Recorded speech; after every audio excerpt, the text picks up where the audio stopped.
US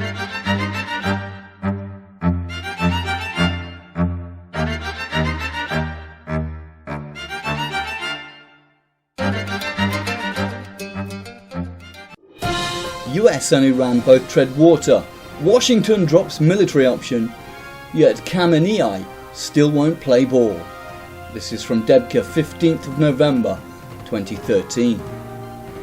Last minute breaking news. The top level of the Obama administration is reported by Debka's weekly Washington sources Thursday night to be deeply divided over policies on Iran, Saudi Arabia and Egypt. The National Security Advisor, Susan Rice, and members of the NSC in the White House are strongly opposed to the line taken by Secretary of State John Kerry and the State Department on these pivotal foreign policy issues. A throwaway remark by White House spokesman Jan Carney Tuesday, November the 12th, gave the game away. The American people do not want to march to war, he told reporters.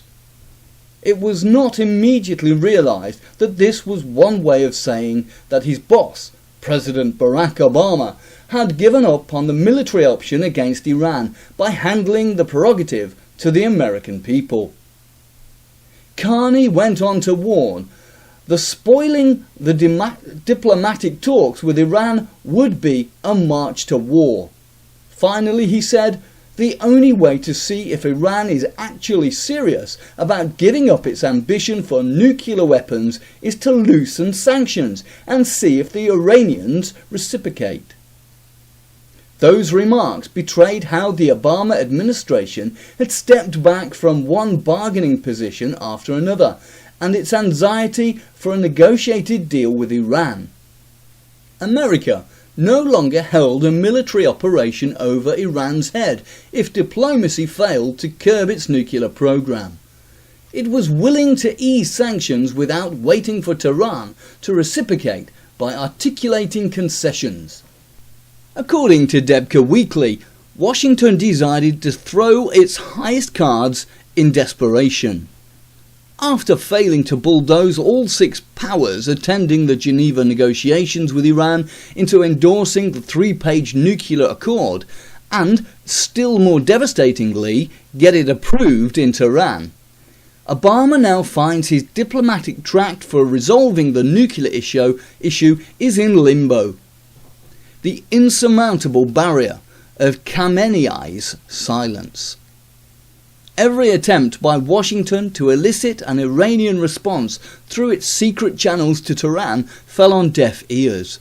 The US message urging action to avert a long impasse reached President Hassan Rouhani and Foreign Minister Javad Zarif, but Washington was preaching to the converted. They did not need to be told that without unbroken progress toward a settlement, nuclear diplomacy was doomed, and they would share the blame for its failure with the US administration. But the two Iranian officials faced the same insurmountable obstacle as Obama.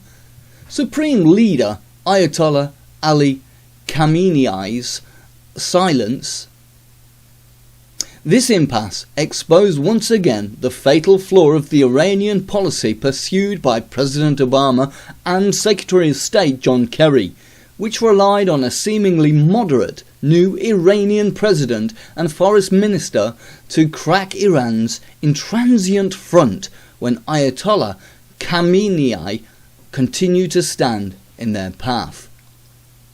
The back channel for communication between the White House in Washington and the Supreme Leader's office opened briefly 4 months ago to receive messages from Obama delivered by Oman Sultan Qaboos. It has since shut down at Khamenei's end. The President's message continued to be delivered, but they are not answered. 2 more attempts were made to breach the wall of silence raised by Iran's Supreme Leader. The UN Under-Secretary General for Political Affairs, former US Ambassador Jeffrey Feltman, made 2 trips to Iran in 15 months, the highest-ranking US official to visit Iran since 1979. In his last visit on August the 26th, Feldman was in Tehran for a meeting between Khamenei and UN Secretary General Ban Ki-moon. But aside from a few polite words, no conversation passed between him and the Iranian leader.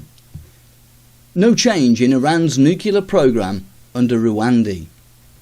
The nuclear watchdog Yukiya Amino's visit to Tehran Monday, November the 11th, was not as officially presented journey to sign a cooperation accord with Iran. It was the Obama administration's second attempt to penetrate the wall surrounding Khamenei and get his go-ahead for keeping the negotiation ball rolling on this nuclear issue. Behind the scenes, Foreign Minister Javad Zarif had promised Washington he would arrange an interview. But Amino left Tehran not only empty-handed, but humiliated by the cold shoulder shown to him by the Ayatollah.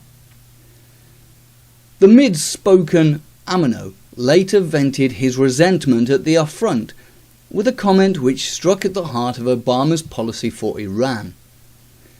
Quote, "I can say, no radical change is reported to me. Since Hassan Rouhani took over as president 3 months ago, the LAEA chief said in an interview in Vienna the day after he returned from Tehran, he went on to comment that Iran is continuing to enrich uranium to 20%, contradicting reports emanating from Washington that Tehran had suspended enrichment at this level.